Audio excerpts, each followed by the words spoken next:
안녕하세요. 저는 작년에 이혼하고 지금은 싱글의 삶을 누리고 있는 30대 초반 여자입니다. 결혼 2년도 안 되어 이혼한 거라 전 남편과의 사이에 아이는 없어요. 부부가 이혼하는데 어느 한쪽에만 이유가 있다고는 할 수 없겠죠. 손뼉도 마주쳐야 소리가 나는 법이니까요. 저도 남편과 신혼 때 정말 많이도 다퉜습니다. 원래 오래 산 부부보다 신혼부부가 더 많이 싸운다고 하잖아요. 그걸 서로 맞춰가는 과정이라 하기도 하지만 제가 겪은 바로는 아무리 노력해도 도저히 좁힐 수 없는 경우도 있더라고요. 특히나 제 남편은 결혼하고 나서 180도 변한 케이스입니다. 연애 시절 신랑은 참 자상한 남자였습니다. 기념일이며 생일 등 각종 이벤트를 빠짐없이 챙겨줬고 제게 늘 다정하게 대해줬습니다. 저에게만큼은 세상 최고의 남자인 줄만 알았습니다. 게다가 저희 친정집에 하는 거 보고 깜빡 속은 부분도 있습니다. 연애할 때 친정엄마에게 잘하는 모습 보면서 결혼하면 정말 잘해주겠구나 싶었어요. 그런데 안 그럴 줄 알았던 내 남자가 결혼하니 자기 집 챙기기 바쁜 사람이더라고요. 결혼해서 대부분 부부들이 남편 쪽에 맞춰 산다고 하잖아요. 저도 어느 정도는 살면서 감수하는 부분이 있었습니다. 하지만 돈 문제로 자존심이 상하니까 관대 회복이 안 되더군요. 사실 제가 남편과 이혼했다고 하면 주변 사람들 중에서는 그런 걸로 무슨 이혼까지 하냐는 반응도 있었습니다. 그런데 저는 꼭 배우자가 바람을 피우거나 무슨 사고를 쳐야만 이혼을 고려하는 건 아니라고 생각해요. 제 친구 중에서는 20대 중반에 결혼했다가 이혼하고 싶어 하는 친구가 있는데요. 얼마 전 만나 이야기를 나누다가 그 친구가 이혼을 고민하고 있는 충격적인 이유를 들었습니다. 바로 그 친구의 남편이 바람을 피우고 있다는 것이었습니다. 그것도 결혼해서 무려 4년 동안이나 감추고 있었다는 얘기였어요. 그때 저는 친구에게 당장 이혼하라고 얘기했었죠. 야, 너는 남편이 너 속이고 바람 피운 거 알았으면 생각할 것도 없이 내쫓아버렸어야지 무슨 고민 같은 걸 하고 그래. 이혼? 그래 너는 애가 없으니 안 살면 그만이지. 나만 생각하면 벌써 같이 안 살았어. 근데 막상 이혼하려고 하는데 왜 이리 현실적인 문제가 많냐? 당장 살 집이며 경제적인 문제며 괜히 집은 공동명의로 해가지고 복잡해 죽겠다. 게다가 우리 애만 생각하면 내가 데리고 가서 키우는 것만이 능사는 아닌 것 같아서 여러 가지로 고민이야. 그래서 너는 그런 현실적인 문제 복잡하다고 다른 여자랑 바람 피운 남자를 참고 살 수 있어? 못 참지. 남편만 보면 생각날 것 같아. 나도 참고 살려고 해볼까 했는데 이제는 한계인 것 같아. 헤어지자고 했더니 용서도 안 빌더라. 내가 원하는 대로 해주겠대. 친구 말을 듣는 순간 말문이 막히더라고요. 나라면 어땠을까? 솔직히 잘 모르겠습니다. 다만 분명한 건 내 성격상 절대 용납할 수 없다는 것이었습니다. 사랑이라는 감정 하나로 모든 걸 용서하고 이해한다는 건 불가능한 일이란 걸 결혼해보니 알겠더라고요. 게다가 저는 불륜만큼은 절대로 인정할 수 없다고 결혼 전부터 단단히 못을 박아놓았기 때문에 남편도 잘 알고 있었습니다. 저는 부부 사이에 이혼하는 가장 큰 원인이 불륜처럼 상대방에 대한 배신인 줄만 알았어요. 그래서 나나 남편이 상대를 배신하지만 않으면 이혼할 일은 없을 거라 생각했습니다. 부부 둘 사이에 문제도 있었지만 저는 결혼 직후부터 시댁 식구들로부터 받은 상처가 참 많았습니다. 잠시 제 친정에 대해 말씀드리면 저에게는 친정 부모님이 세상 전부와도 같았습니다. 어릴 적 아버지께서 돌아가셔서 엄마 혼자 힘들게 저와 제 남동생을 키우셨기 때문입니다. 따라서 저는 늘 감사한 마음뿐이었고 결혼해서도 엄마에게 잘해드리고 싶었습니다. 물론 시부모님께도 마찬가지였고요. 저를 며느리로 맞아주신 거에 감사했고 부족하지만 나름대로 최선을 다해 효도하려 애썼습니다. 결혼 후 시댁 식구들과의 관계만큼 어려운 일이 없듯이 저 역시 그랬습니다. 그런데 어느 순간부터 갈등이 생기기 시작했습니다. 그것도 아주 사소한 부분에서 갈등이 시작되었는데요. 그 중에서 시어머니는 결혼 초에 며느리 공기 잡으시려는지 저를 유독 못 살게 구는 일이 많았습니다. 가령 명절 차례상 준비라든가 김장 등 집안 대소사를 치를 때면 시어머니가 유독 예민하게 보시며 저를 타박하는 일이 잦았습니다. 특히 시댁에서 실수라도 하게 되면 불같이 화를 내시곤 했습니다. 또 신혼 초엔 시어머니께서 저보고 살쪘다고 대놓고 말씀하셔서 충격받았습니다. 제가 좀 통통한 편이긴 한데 그거 가지고 뭐라 하실 줄은 몰랐거든요. 그리고 저희 부부가 맞벌이인데 집안일은 전부 제 몫이었습니다. 심지어 명절 당일 아침 일찍 일어나 제사상 차리는 것도 며느리인 제 차지였습니다. 제일 기억에 남는 사건이 결혼하고 나서 처음 맞는 추석 연휴 전날이었는데요. 그날따라 가족들 음식 준비에 어머니 심부름에 신경 쓰느라 유난히 피곤했던 기억이 납니다. 그런데 온 식구가 다 모인 저녁 식사 자리에서 어머니로부터 얼토당토하는 이유를 가지고 지적을 받았습니다. 젓가락 쓰는 거 보면 가정교육 잘 받았는지 못 받았는지 알 수 있는 법이라더니 너는 무슨 젓가락질을 그렇게 희한하게 하니? 잡아라. 이렇게 손가락으로 젓가락을 잡아야지. 너는 그게 뭐니? 어디 가서 그렇게 하면 욕먹어. 이제까지 다른 사람들은 너한테 지적 안 하던? 제 젓가락질이 뭐가 꼴보기 싫으셨는지 식구들 다 했는 데서 친정집 가정교육까지 운운하시길래 저도 조용히 말씀드렸습니다. 제가 왼손잡이라 엄마한테 혼나면서 오른손으로 젓가락질하는 거 배워서요. 그래서 그런가 봐요. 고쳐보려고 노력해볼게요, 어머니. 근데 이워주고 가정교육까지 운운하시는 건 말씀이 좀 심하신 것 같아요. 제 입장에서는 울컥 치미는 화를 꾹 참고 최대한 침착하게 한 말이었습니다. 저도 성격이 좀 있는 편이라 모든 걸 그냥 넘기지는 못하긴 한 편인데도 다른 거라면 참았을 텐데 가정교육을 못 받았냐는 말은 참을 수가 없더라고요. 그러자 갑자기 어머니께서 정색을 하시며 이러시더라고요. 너 지금 뭐라고 했니? 너네 집에서는 이렇게 가르치지? 어른이 말하면 예 알겠습니다. 다음부터는 주의하겠습니다 하면 끝날 일을 또박또박 따지고 두려고 했냔 말이야. 저는 어머니의 갑작스런 화에 당황스러웠습니다. 아니, 황당했습니다. 그때 어머니가 지었던 표정이 결혼 전에는 단 한 번도 본 적 없던 싸늘한 표정이었기 때문입니다. 그런데 더 황당했던 건 그렇게 화를 내시고 내 말은 들어보지도 않고는 이내 눈물을 보이셨다는 겁니다. 그 상황에서 오히려 눈물을 보일 사람은 며느리인 제가 아닌가요?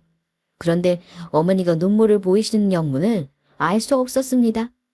갑자기 오시는 어머니 때문에 당황한 저는 어머니께 물었습니다. 어머니, 왜 갑자기 오시고 그러세요? 제가 뭐 실수한 게 있나요? 별다른 말을 하지도 않았는데 어떤 말이 마음이 상하신 건지. 제 말을 들은 어머니께선 대뜸 내게 따지듯이 물으셨습니다. 넌 대체 뭘 배웠길래 어른한테 함부로 반말이야? 어디서 배워먹은 모르장머리야? 어머니의 갑작스런 화해에 저는 말문이 막혔고 도무지 이해할 수 없었습니다. 순간 식탁 주위로는 냉기가 감돌았고 남편과 시아버지 표정 또한 얼어붙는 걸 느꼈습니다. 잠시 후 제가 가까스로 입을 열었습니다. 어머니, 제가 반말이 아니라 존댓말을 썼어요. 그리고 아까 그거 말대꾸가 아니라 제 입장을 말씀드린 거고요. 그런데 이번엔 아버님께서 버럭 소리를 지르셨습니다. 뭐? 이유야 어찌됐건 밥상머리에서 왜 이렇게 분란을 일으키냔 말이야? 네가 어머니한테 당장 사과드려라. 이러시는데 제가 억울해서 남편 얼굴을 봤지만 제 편을 들어줄 생각은 전혀 없어 보이더군요. 정말이지 기가 막히고 코가 막힐 노릇이었습니다. 어이가 없어 웃음조차 나오지 않았고 그저 멍한 상태로 앉아있기만 했죠. 그러자 보다 못한 남편이 나서서 중재에 나섰습니다. 아이 자자 그만들 하세요. 당신이 그냥 죄송하다고 한마디 하면 되잖아. 엄마도 이제 그만하세요. 이게 뭐 울기까지 할 일이라고 그래. 이 사람도 모르고 한 소리잖아요. 남편이 나서고 나서 그제야 상황이 마무리가 되었습니다. 그런데 저에게 그 한바탕의 소란이 상당히 문화 충격이었습니다. 제 젓가락질이 어머니가 우실 정도로 큰 잘못인 건지 도무지 이해가 안 가더군요. 그런데 거기서 끝이 아니었습니다. 시댁에서 하루 자고 명절 당일 친정에 가려고 하는데 시어머니가 잔뜩 화가 난 얼굴로 제게 이러시는 겁니다. 니들 아버지한테 따로 용돈은 드렸니? 시아버지에게 용돈을 따로 드렸냐고 묻는 어머니 말에 당황한 저는 남편을 쳐다봤습니다. 사실 양가 부모님에게 명절이나 특별한 날 챙겨드리는 용돈은 같은 액수로 드리기로 남편과 미리 얘기를 한 상황이었거든요. 어머니에게도 남편이 당연히 용돈을 드렸으리라고 생각했고요. 그런데 남편이 어머니의 말을 듣고는 조금 당황한 듯 하더니 이내 제 눈치를 보며 대답을 하는 겁니다. 가기 전에 챙겨드릴게요, 엄마. 그래. 앞으로는 명절에 나한테만 주지 말고 네 아버지 거는 따로 챙겨서 줬으면 하는구나. 따로 아버지 용돈을 챙겨드리겠다는 남편 말을 듣고 놀랐지만 거기서 차마 왜 그렇게 하냐고 따져 물을 수 없었던 저는 집에 와서야 한참을 남편과 다투었던 기억이 납니다. 왜 명절에 부모님께 따로 용돈을 드려야 하는지 잘 모르겠더라고요. 양가에 50만 원씩 준비해드리기로 한 거였는데 어머니는 그걸 자기가 받은 돈이라 생각하셨고 아버지는 따로 드려야 하는 거라고 너무나 당연한 듯 말씀하셨으니까요. 저는 좀 너무하다는 생각이 들었습니다. 저희가 아무리 맞벌이를 한다고 하지만 결혼하면서 집 얻을 때 대출을 얻은 것도 알고 계시는데 매번 따로 그렇게 용돈을 챙겨드리는 건 저희 형편의 무리였습니다. 게다가 남편은 결혼 전부터 시아버지가 건물 관리 일을 하시면서 아직 경제활동을 하심에도 불구하고 매달 시댁에 줄곧 자기 월급 대부분을 생활비로 줬다고 하는 겁니다. 시댁에 용돈 드리는 문제부터 교통정리가 필요하다고 생각했던 저는 남편에게 말했습니다. 결혼 전에 내은 당신이 어쨌는지 모르지만 이제 우린 결혼했으니까 경제적으로 독립하는 게 맞아. 이제부터는 양가에 드리는 용돈은 나랑 상의해서 드렸으면 좋겠어. 당신도 알겠지만 나는 친정에 매달 용돈을 드리지 않을 생각이야. 아직은 우리가 돈 모으는 게 먼저라고 생각해. 명절이나 생신 같은 날 빼고 매달 드리는 건 아직 우리 벌이에는 무리라고 생각해. 우리 부모님은 내가 드리는 돈 없으면 생활이 힘드셔. 아버지 월급 절반이 대출로 나가는데 당장 빚내서 생활하셔야 한다는 거야. 한 달에 30만 원씩은 매달 드리고 싶어. 제 월급은 고작해야 250 남짓이었고 남편도 300만 원이 조금 넘는 정도였는데 이래저래 대출 이자며 고정 지출 나가면 사실 30만 원씩 용돈 드리는 것도 적은 돈은 아니었습니다.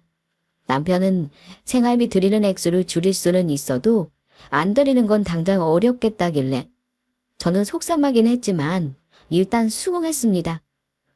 친정엄마는 모아놓은 돈도 있으시고 아직 일을 하시기 때문에 굳이 저한테 받는 용돈이 없어도 생활이 가능하셨거든요.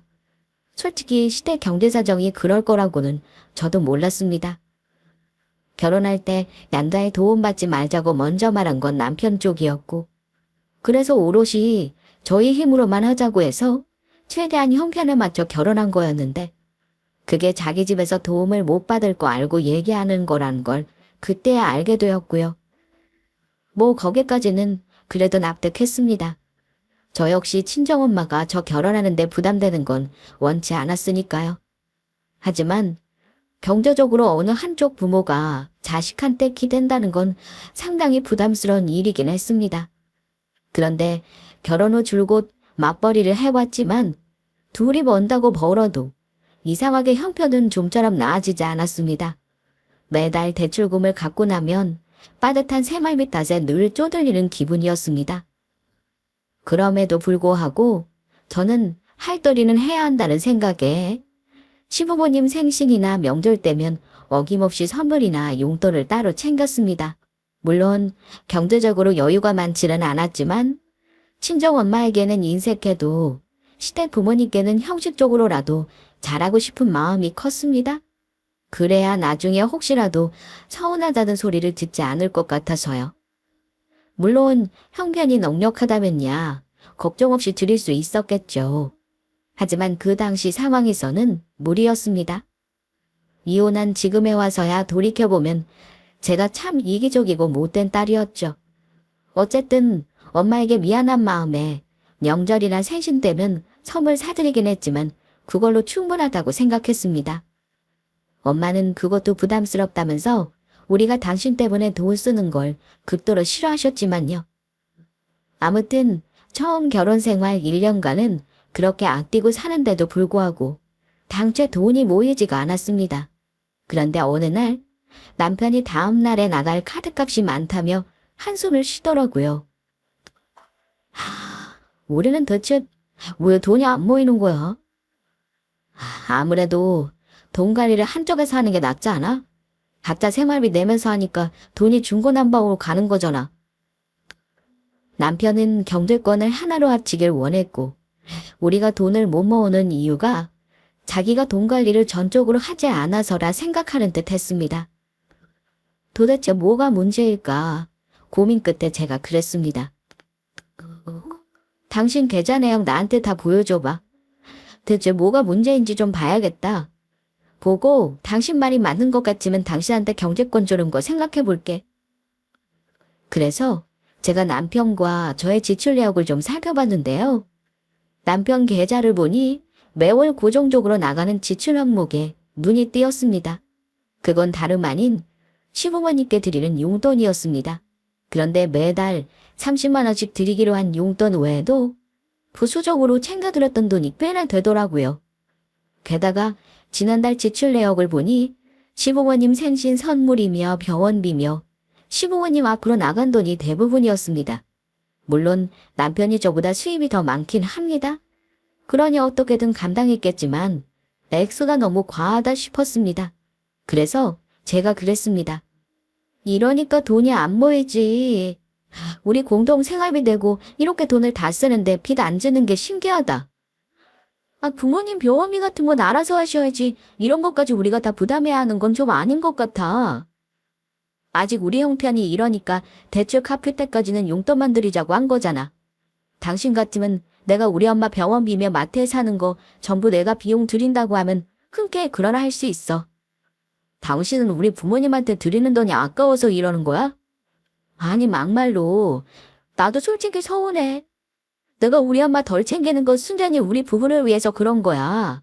우리가 같이 버는 돈이기 때문에 최대한 당신이 피해의식 느끼게 하고 싶지 않아서 그런 거지.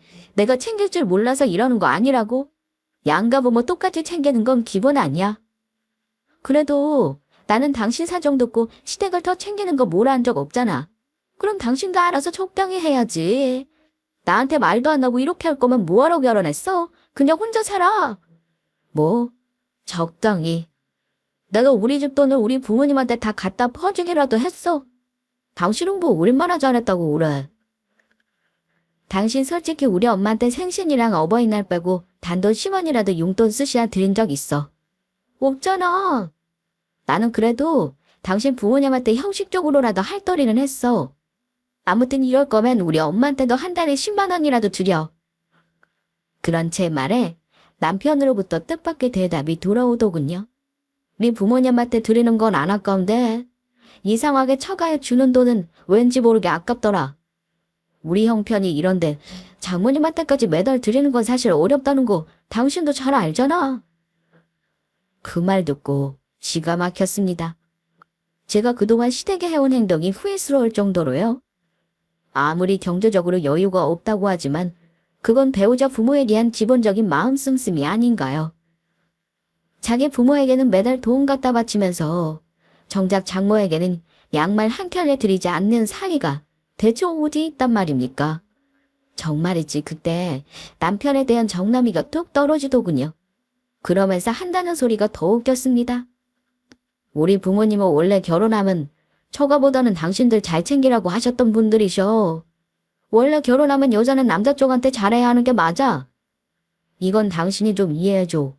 우리 집이 원래 그래. 내 동생한테도 시댁에 잘하라고 하시는 분들이거든. 이런 궤변을 늘어놓는 겁니다. 그런데 과연 그 말대로 했을까요? 그 말대로라면 얼마 전 결혼한 시누이도 남의 식구 될 사람이니 대충 있는 형편대로 맞춰서 시집 보내는 게 맞았겠죠. 그런데 제가 알기로 저와 동갑의 시누이는 절대 시집을 대충 갈 만한 만만한 사람이 아니었습니다. 결혼해서 시어머니 못지않게 저를 갈궈댄 것이 시누이였으니까요. 때로는 시어머니보다 더하게 쉽게 참견질을 하는 일도 자주 있었습니다. 게다가 남의 식구 될 사람이니 시집 대충 보낸다는 건 말뿐이었고요. 어쨌든 남편은 자기가 경제권을 가지길 바랬고 저는 저대로 제가 돈 관리를 하겠다는 의견을 주장했습니다. 서로 양보를 안 하니 당연히 의견은 좁히지 못했고요. 결국 각자 관리하는 방식으로 당분간 지낼 수밖에 없었습니다. 저는 남편과 결혼 생활 중 그 부분이 불만이 가장 컸지만 역시나 해결되지 못한 채였고 그러던 와중에 시누이와 결혼을 하게 되었습니다. 그런데 딸은 남의 식구니 형편대로 보낸다던 어머니는 말과는 전혀 다른 행동을 하시더군요. 결과적으로 그 일이 제가 이혼을 고민하게 된 계기가 되기도 했고요. 시누이가 결혼식을 얼마 안 남기고 있을 때의 일이었습니다. 가족끼리 모여 식사를 하는데 갑자기 시어머니가 저를 따로 부르시더군요. 그러더니 대뜸 이렇게 말씀하셨습니다. 시누이 결혼하는데 너네가 좀 도와줘야겠다. 공부만 하느라 직장생활 늦게 해서 모은 돈이 많지가 않아. 한 1,000만 원 정도만 도와주면 좋을 것 같구나. 동생 결혼하는데 당연히 그 정도는 생각했을 거잖아? 그 말 듣는 순간 말문이 막혔습니다. 차라리 남편 있는 데서 말씀하셨다면 말이라도 맞출 텐데 저만 따로 불러 얘기하는 거 보니 이미 남편은 알고 있는 것 같기도 했고요. 일단 남편과 상의해보겠다고 대답을 했는데 머릿속이 복잡해졌습니다. 우리 딸 시집 갈 때는 넉넉히 해줘야지. 이렇게 말씀하시는 어머니 말 듣는데 서운한 감정이 밀려왔습니다. 아니 그럼 자기네 아들 장가 보낼 때는 뭐 얼마나 했길래 저러시나 싶었습니다. 솔직히 말해서 결혼 전부터 그날까지 저는 단 한 번도 시댁에서 금전적 지원을 받아본 적이 없습니다. 흔한 용돈, 단돈 5만 원도 받은 적이 없어요. 남들 다 아는 혼수며 예물 예단 다 생략했고 양가 어른들 모두 허례허식 없이 간소하게 하자고 하셔서 정말 필요한 것만 준비해 결혼했습니다. 게다가 신우는 저희 부부에게 축의금은커녕 결혼 선물 하나 해준 거 없습니다. 그런데 당신 딸 시집 보내자고 며느리 따로 불러 돈 1,000만 원을 보태라고 하는 게 정상인지 모르겠더군요. 그날 밥을 어디로 먹었는지 기억도 안 나네요. 집에 와서 남편에게 물어보니 남편도 몰랐다고 하는 겁니다. 나도 몰랐어. 어머니가 나한테는 얘기를 안 하셨다니까. 어머니는 돈이 며느리 주머니에서 나오는 줄 아시고 당신한테 먼저 말씀하신 것 같은데? 아까 어머니한테 물어보니까 미안하대. 지금 부모님도 형편이 그렇다고 우리가 좀 도와줬으면 하시더라고. 당신이 좀 이해해줘. 이러는 겁니다. 당신은 어쩔 생각이야? 나는 1,000만 원까지 해야 하나 싶어. 우리가 돈이 많은 것도 아니고 그냥 우리 형편대로 하자. 솔직히 우리 형편에 1,000만 원 하면 몇 달 동안 라면만 먹어야 하는 거 알잖아. 남편은 제 말에 못마땅한 표정을 짓고는 대답도 안 하더군요. 저는 남편에게 제가 생각한 축의금의 절반 정도를 붙였고 그 후 별말이 없길래 알아서 하겠거니 하고 말았습니다. 그런데 시누이 결혼 며칠 전 시누이 예비 신랑과 다 같이 모인 자리가 있었는데 대화 도중 시누이의 입방정 덕분에 남편이 시누이에게 제가 알고 있는 금액과 다른 돈을 결혼 준비하라고 붙였다는 사실을 알고 말았습니다. 오빠 덕분에 가전제품은 내가 하고 싶은 걸로 다 했어. 이 사람이 TV 욕심 많았거든. 돈 없어서 대충 예산에 맞추려고 했는데 갑자기 1,000만 원 여유 생겼다니까 이해가 85인치 하겠다는 거야. 뭐 평생 한 번이니까 소원 들어줬지 뭐. 그래야 나도 시댁에 가서 혼자 할 만큼 해왔다고 큰 소리 칠 수 있지 않겠어. 이러는 겁니다. 제가 모르는 척 넌지시 물었죠. 아가씨, 1,000만 원 가지고 모자라지 않았어요? 그랬더니 신우이가 하는 말이 쓰면 안 맞는걸요? 그걸로 신혼여행 때 써야죠. 암튼 고마워요. 잘 쓸게요. 순간 당황한 남편 표정을 보고 알았습니다. 나 몰래 1,000만 원을 건넸다는 것을 말입니다. 그 자리를 망치고 싶지 않아 아무 말 하지 않았지만 집에 돌아와 남편과 결혼해서 아마 제일 심하게 싸운 것 같았습니다. 저는 신우이에게 1,000만 원이라는 큰 돈을 저와 상의 없이 턱하니 보냈다는 것도 열받았지만 남편이 거짓말을 했다는 사실 때문에 더 화가 났습니다. 하지만 남편은 제가 시댁에 쓰는 돈을 아까워한다는 식으로 자꾸 싸움의 본질을 흐리더군요. 사실 형제자매 결혼하는데 윗사람이 여유가 된다면 그렇게 왜 안 보태주고 싶었겠습니까? 하지만 곳간에서 인심나는 법인데 당장 우리 먹고 살 돈이 궁한 형편에 주제도 모르고 그런 큰 돈을 자기 동생한테 보낸 남편이 믿기만 했습니다. 그 일로 남편과 서로 감정의 골이 깊어졌고 한동안 서로 겸상도 하지 않을 정도로 냉정기간을 가졌습니다. 굳이 따지자면 더 상처받은 사람은 저였죠. 시간이 갈수록 남편은 아무렇지도 않은 듯 저를 대했고 저 역시 당장 이혼할 게 아닌 이상 남편과 아예 담 쌓고 지낼 수는 없었으니 필요한 말은 하고 살아야 했고요. 남편과 그 일이 있고 나서 문득 든 생각이 부부가 이혼하는데 이유가 꼭 불륜만 있는 건 아니구나 하는 생각이었고 자기네 식구들만 챙기는 남편과 남은 결혼 생활을 무탈하게 지내는 게 어려울 수도 있겠구나 하는 거였습니다. 그런데 사람 일이라는 게 생각하는 대로 이루어진다더니 제가 이혼을 염두에 두고 사는 와중에 결국 제가 더 이상 참을 수 없게 된 사건이 일어났습니다.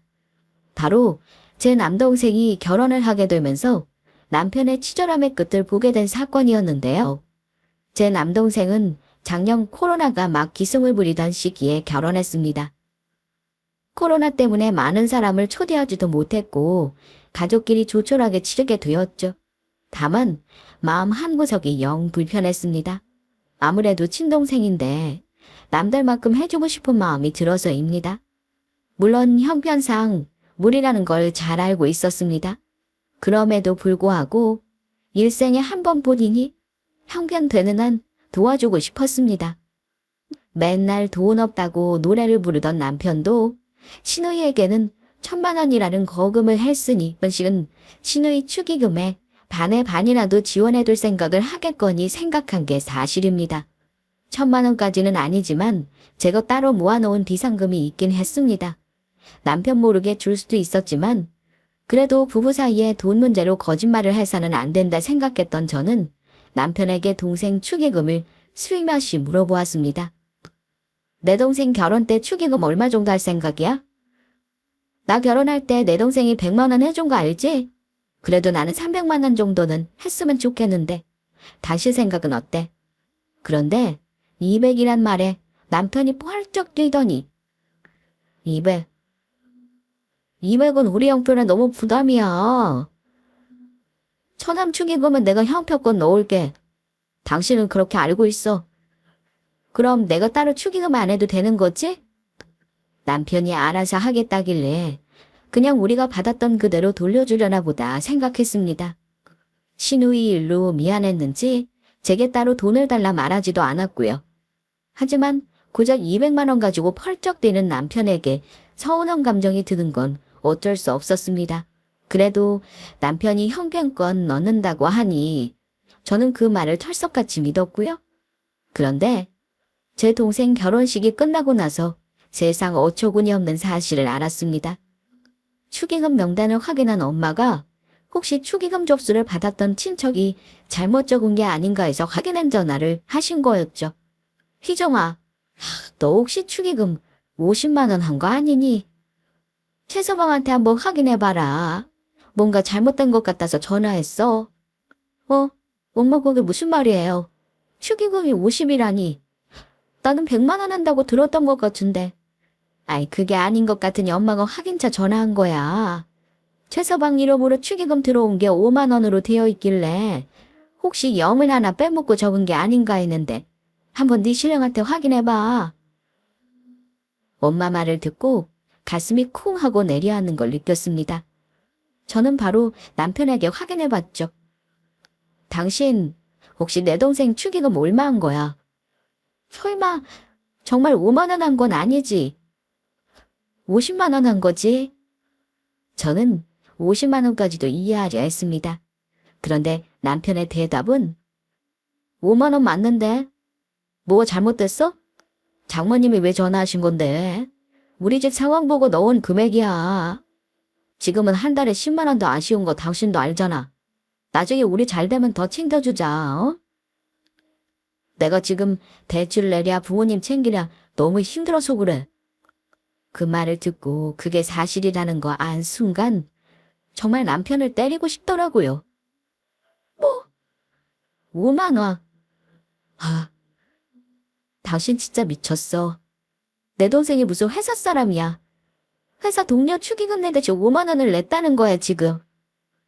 당신 동생은 1,000만 원 했으면서 내 동생은 꼴랑 5만 원 하고 형편이 어쩌고 어째. 가족끼리도 기본 예의는 지켜야 하는 거야. 우리 엄마가 오죽하면 축의금 접수 잘못한 줄 알고 전화를 하셨겠어. 나 이제 창피해서 동생이랑 울토르고를 못 보겠다. 당신 진짜 제정신이야. 당장 내 돈으로 보낼 거니까 그렇게 알아. 화가 머리끝까지 난 저는 남편에게 마구 소리를 질렀습니다.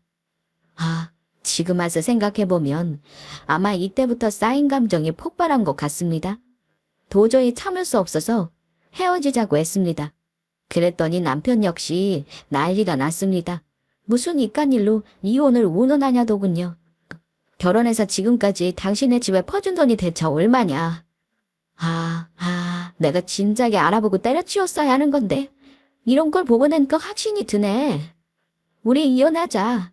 당신 같은 쫌팽이랑은 못 살겠으니까 나랑 이혼하고 당신 버는 돈 마음대로 갖다 바쳐. 야, 너는 시집 왔으니까 출가 왜 있냐? 우리 집에 쓰는 돈이랑 너네 집에 쓰는 돈이 같다고 생각하냐? 무슨 개소리야. 그럼 당신 동생은 이제 시집 가서 출가 외인이니까 집에 오지도 말고 가족들 경도사는 돈 한 푼 안 내도 된다는 거냐? 진짜 치졸한 인간이야 당신. 맨날 돈 없다는 말 입에 달고 살면서 당신 동생 결혼할 때는 1,000만 원 보내고 내 동생은 5만 원을 보내냐? 나가서 한번 물어봐. 내가 화내는 게 이상한 건지. 그래, 이혼하고 싶으면 어제 해봐. 당신이야말로 나가서 물어봐. 나같이 가정적이고 부모한테 잘하는 사람이 어디냐?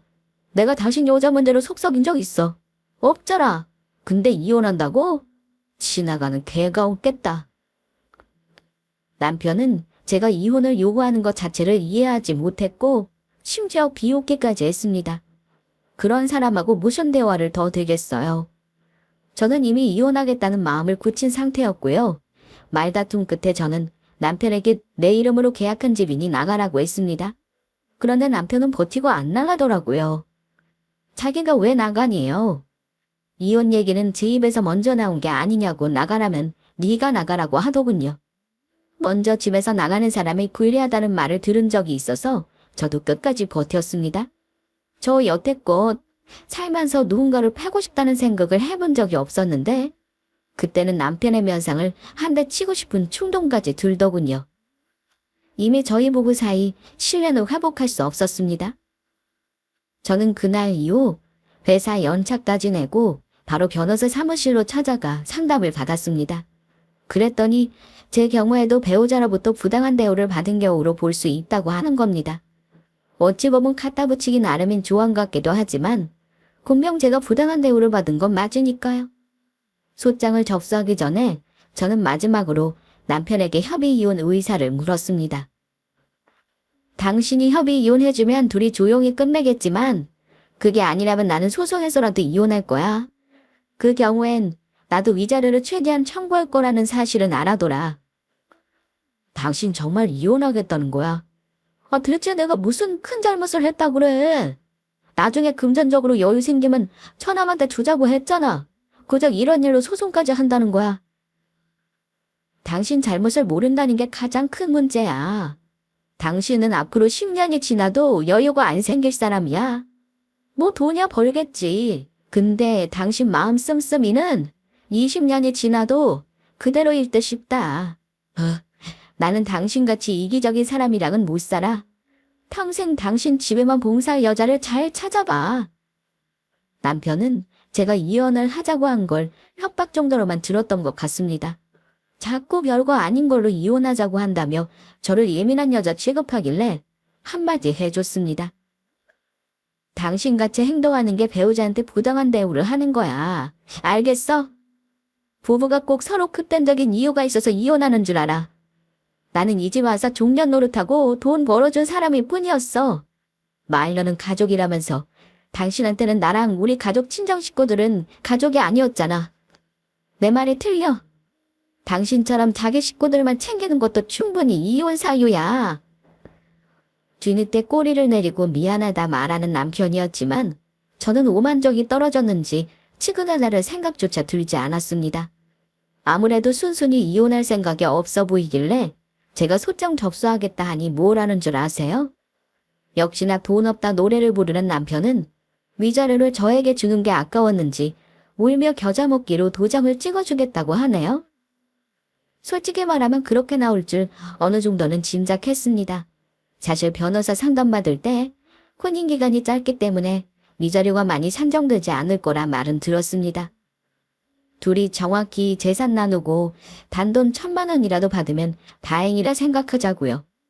순수하면 남편 쪽에서 소송 비용 부담하는 거지만 그래도 변호사 수임료 당장 나갈 거 생각하면 속이 쓰렸는데 잘 됐다 싶었습니다. 그래? 이혼 순순히 해주겠다는 거지? 대신 내 계산대로 정확히 안 해주면 바로 소장 접수할 거니까 그렇게 하라. 우리 같이 돈 모은 거 내 돈으로 전부 돌려줘. 그리고 그동안 내 돈으로 생활비 따로 쓴 거랑 당신 부모님한테 내 돈으로 드린 돈 그거 다 청구할 거야.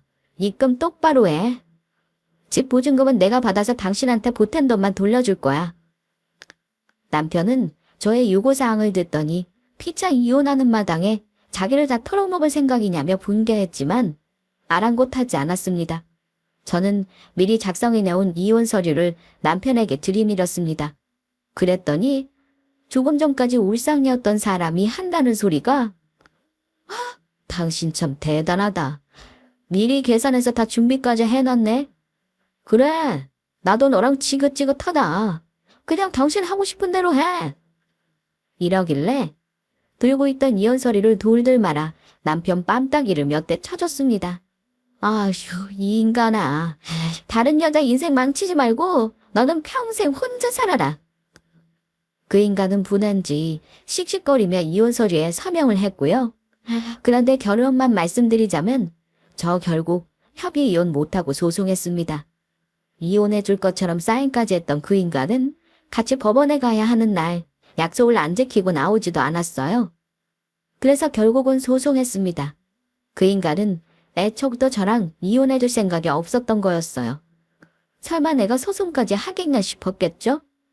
하지만 저는 바로 남편 본가로 소장 날려줬고 집에서 쫓아냈습니다. 시댁에서도 난리가 났었는지 저한테 전화가 여러 번 왔었지만 제가 전화로 스트레스 받을 이유는 없다고 생각해서 다 거부했습니다. 소장 접수하고 재판날에 저는 법원에 갔는데 남편은 답변서도 제출하지 않았고 출석도 안 했습니다. 그 후 그 인간은 법원에서 통보한 조정기일에는 출석을 하긴 했더군요. 이미 이혼은 돌이킬 수 없다는 걸 그제야 받아들였는지 소장에 적힌 대로 재산 분할하고 저는 위자료로 1,000만 원 받았습니다. 남편과의 짧은 결혼 생활은 그렇게 끝냈네요. 그 후 다행히 집은 빨리 정리가 되어서 저는 지금 친정엄마와 함께 지내고 있어요. 결혼 전엔 제가 하고 싶은 거 다 하면서 살았고 친구들이랑 밤새 술 먹고 다음날 출근해도 아무 문제 없었는데 이젠 밤늦게 연락 오는 친구들은 전부 유부녀라 만나지도 못하고, 그렇다고 주말에 혼자 영화 보러 가기로 그렇고, 아직은 혼자서 모든 걸 한다는 게 좀 어색하기도 하고 그러네요. 하지만 이혼한 거 후회는 안 합니다. 오히려 빨리 잘 결정했다고 생각합니다.